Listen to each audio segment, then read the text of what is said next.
From the Gospel according to Luke, chapter 15, verses 1 to 3 and verses 11 to 32. Tax collectors and sinners were all drawing near to listen to Jesus. But the Pharisees and scribes began to complain, saying, "This man welcomes sinners and eats with them." So to them Jesus addressed this parable.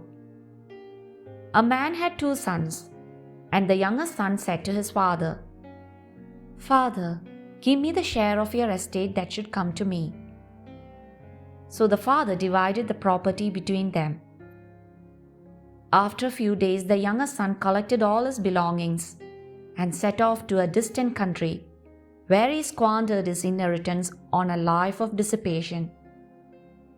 When he had freely spent everything, a severe famine struck that country, and he found himself in dire need. So he hired himself out to one of the local citizens, who sent him to his farm to tend the swine.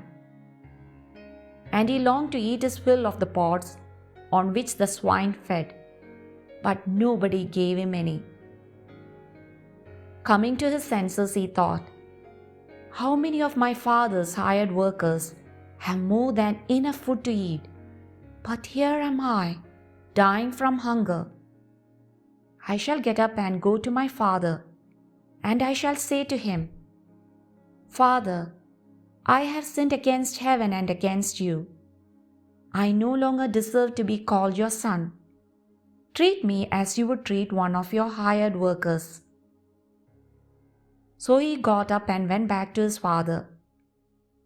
While he was still a long way off, his father caught sight of him and was filled with compassion.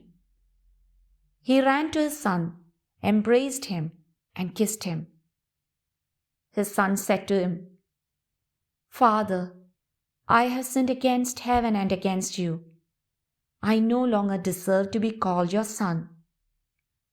But his father ordered his servants, 'Quickly bring the finest robe and put it on him. Put a ring on his finger and sandals on his feet.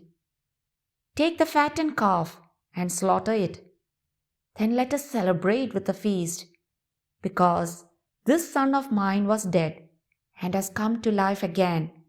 He was lost and has been found.' Then the celebration began.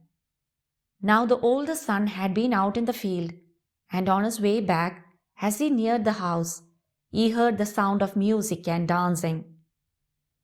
He called one of the servants and asked what this might mean. The servant said to him, 'Your brother has returned, and your father has slaughtered the fattened calf, because he has him back safe and sound.' He became angry, and when he refused to enter the house, his father came out and pleaded with him. He said to his father in reply, 'Look, all these years I served you, and not once did I disobey your orders. Yet you never gave me even a young goat to feast on with my friends. But when your son returns, who swallowed up your property with prostitutes, for him you slaughter the fattened calf.' He said to him, 'My son, you are here with me always. Everything I have is yours. But now we must celebrate and rejoice, because your brother was dead and has come to life again. He was lost and has been found.'" This teaching of Jesus is very important. Our condition as children of God is the fruit of the love of the Father's heart. It does not depend on our merits or on our actions, and thus no one can take it away, not even the devil. No one can take this dignity away. Jesus' words encourage us never to despair.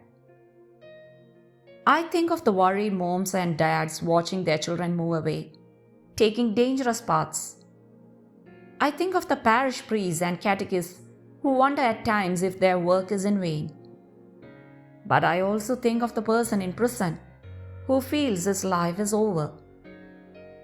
I think of those who have made mistakes and cannot manage to envision the future, of those who hunger for mercy and forgiveness and believe they don't deserve it.